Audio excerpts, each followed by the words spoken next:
कांति भाई, जय जिनेन्द्र। जय जिनेन्द्र, जय जिनेन्द्र। जय जिनेन्द्र। हाँ, अपनी बात चल रही थी, 3 प्रश्न हो गए अपने कि नारकी कौन है। तो पहला प्रश्न, जो 7 पृथ्वियां हैं उनके नाम से रत्न प्रभा में रहने वाला रत्न प्रभा का नारकी, या प्रथम पृथ्वी का नारकी, दूसरी पृथ्वी का नारकी, या वहां के स्थान की अपेक्षा से कहा।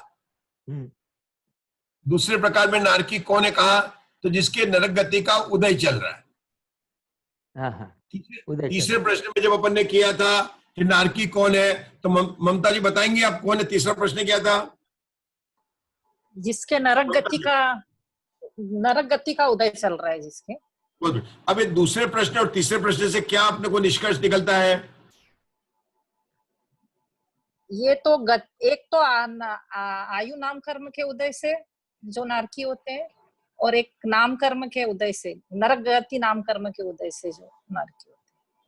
बहुत बढ़िया। लेकिन निष्कर्ष क्या निकलता है विभव जी? अपने निष्कर्ष में क्या निकाला था? निष्कर्ष ये निकलता है कि भाव नारकी के होना नहीं होता। नहीं, मतलब वो आगे की बात है। अभी नहीं, अभी अपन दूसरा और तीसरे प्रश्न पर है। दूसरे प्रश्न से ये बात निकलती है कि नरक गति जो गति होती है उसी संबंधित आयु का उदय दोनों का एक साथ चलता है। जैसे जो मनुष्य जीव है, तो मनुष्य के मनुष्य गति का उदय होगा और मनुष्य आयु का ही उदय, आयु का दोनों उदय साथ में चलते हैं। तिर्यंच है तो तिर्यंच गति का उदय होगा और तिर्यंच आयु का ही उदय होगा। जो गति का जीव है उसके उसी गति का और उसी आयु का उदय चल रहा है। कौन सी आयु बंधेगी वो बात अलग है, बनने के रूल अलग है, और गति के बनने के रूल भी अलग है। यहाँ पर गति नाम कर्म के बंधने के और आयु बंधने के रूल की बात नहीं चल रही है। नियम क्या चल रहा है कि नारकी कौन है, कि जिसके नरक गति और नरकायु दोनों का उदय चल रहा है और दोनों का एक साथ होगा। ऐसा कोई नहीं होगा कि तीर्थंकर प्रकृति का जीव है जैसे राजा श्रेणी, तो भैया उसके तो भी देवगति का या मनुष्य गति का उदय चलना चाहिए। ठीक है, आयु कर्म बांध लिया तो नरक में है, तो नहीं। क्योंकि राजा श्रेणी के जीव ने जब 16 कारण भावना भाई और जब से सम्यक दृष्टि हुआ तब से निरंतर देवगति का ही बंद किया है। क्योंकि सम्यक दृष्टि जीव केवल देवगति का ही बंद कर रहे हैं, और ये तो तीर्थंकर गति का भी, प्रकृति का भी बंद कर रहा था। तो उसने कमाई कौन सी की थी? स्टॉक में क्या था उसके? देवगति नाम कर्म। ठीक है। और अभी जो है वो नरक में है, वो देवगति का वहां उदय आ ही नहीं सकता। और जब वो मनुष्य होंगे तो मनुष्य में मनुष्य गति नाम कर्म का उदय होगा। तो राजा श्रेणी के इतने दिन तक भगवान महावीर स्वामी के 30-30 वर्ष तक बैठकर जो वहां पर समुद्र में गति नाम कर्म बंधा, वो क्या काम आया? कांति भाई, मुकेश भाई, ये सोचना पड़ेगा अपने को। अपन सोचते ना देवगति देवगति, बड़ी मिठास लगती है। राजा श्रेणी के जीव ने 30 वर्ष तक भगवान महावीर की दिव्य ध्वनि को सुना, प्रमुख श्रोता थे। यहाँ तक कि तीर्थंकर प्रकृति कर्म का भी बंद किया। देवगति का बंद ही बनता है उनको, सम्यक दृष्टि को देवगति का ही बनता है।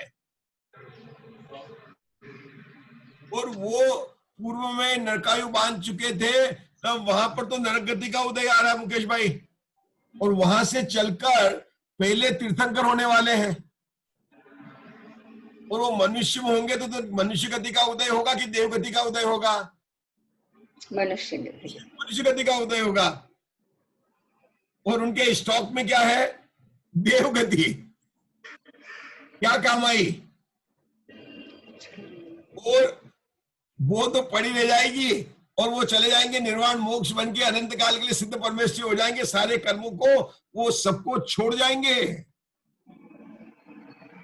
आप सोचेंगे हम जाके कलेक्ट कर लेंगे। अरे वो सब एक बार निकल गए ना राजा श्रेणी से, वो सब अकर्म रूप अवस्था में हो जाएंगे। उसमें देवगति वगैरह कुछ नहीं रह जाएगी। खैर बात यह है पंडित जी साहब, यहाँ मेरा क्वेश्चन ये था कि वो जीव ने नरक आयु का बंद कर लिया था, तो फिर भी वो समो शरण में जा सकता है? हाँ, जा सकता ना, क्यों नहीं जा सकता? गया ही है, जा क्या सकता? गए ही है। हाँ, तो मतलब नरक प्रकृति का भी बंद बांधा है। जाने की बात तो छोड़ो, जाने को दृष्टि भी जाते हैं, सात भूमि बार बार घूम कर आ जाते हैं, लेकिन ये तो भगवान महावीर की दिव्य ध्वनि सुनी और सच्ची सुनी। सच्ची सुनी मतलब इतनी सुनी कि जब भगवान महावीर की 3 प्रदक्षिणा दे रहे थे ना गंधकुटी पर, तो भामंडल के सामने जब गए तो उन्होंने भामंडल को ही नहीं देखा, पीछे चेल्ला ने देखा। अच्छा। चेल्ला ने जैसे ही देखा कि अगला भाव नरक का है, तब वो एकदम बोली उई। तब राजा श्रेणी ने कहा कि भगवान महावीर की, डांटा उसको और बोला कि भगवान महावीर के समुचरण में, तो फिर बताया कि उसके जो है अगला भाव नारकी का और उसके आगे भाव दिखाई नहीं, क्योंकि समुचरण भामंडल में 3 पिछले 3 आगे के और 1 वर्तमान में, तो राजा श्रेणी क्या आगे का एक ही भाव था, तो 2 भाव दिखे ही नहीं वहां पर उनको, केवल भामंडल में 4 भाव ही दिखे। वहां पर भामंडल में कुल 7 भाव दिखते हैं, तो केवल 4 ही भाव दिखे थे। तो प्रश्न ये था आपका कि नरकायु के बंद होने पर, हाँ नरकायु के होने पर वह देश व्रत धारण करे, महाव्रत धारण करे, ऐसा नहीं हो सकता। नियम ये कहता है क्यों। अच्छा, आपको ये भी सोचना क्यों कर सकता है विचित्र, जब जिनागम में बताया है कि चारों गति में सम्यक दर्शन हो सकता है, तो चारों गति में नरक गति आ गई कि नहीं आ गई?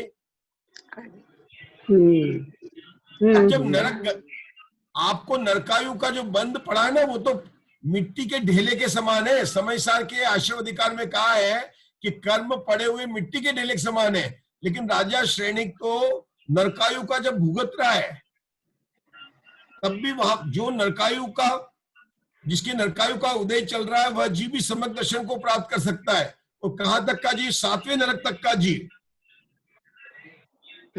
तो आयु कर्म का बंधने की तो बात छोड़िए, आयु कर्म का उदय भी, देखो एक बात और ऊपर आ गई। आपने तो प्रश्न पूछा था आयु कर्म बंधने का, उत्तर में आ गया कि आयु कर्म का उदय भी चले तब भी जीव सम्यक दृष्टि बन सकता है। इससे क्या, अगर मुझे सम्यक दर्शन नहीं हो रहा है तो ये मेरी स्वयं की ही कमजोरी है। बाह्य का कोई परिस्थिति, बाह्य का कोई वातावरण, कोई प्रतिकूल संयोग,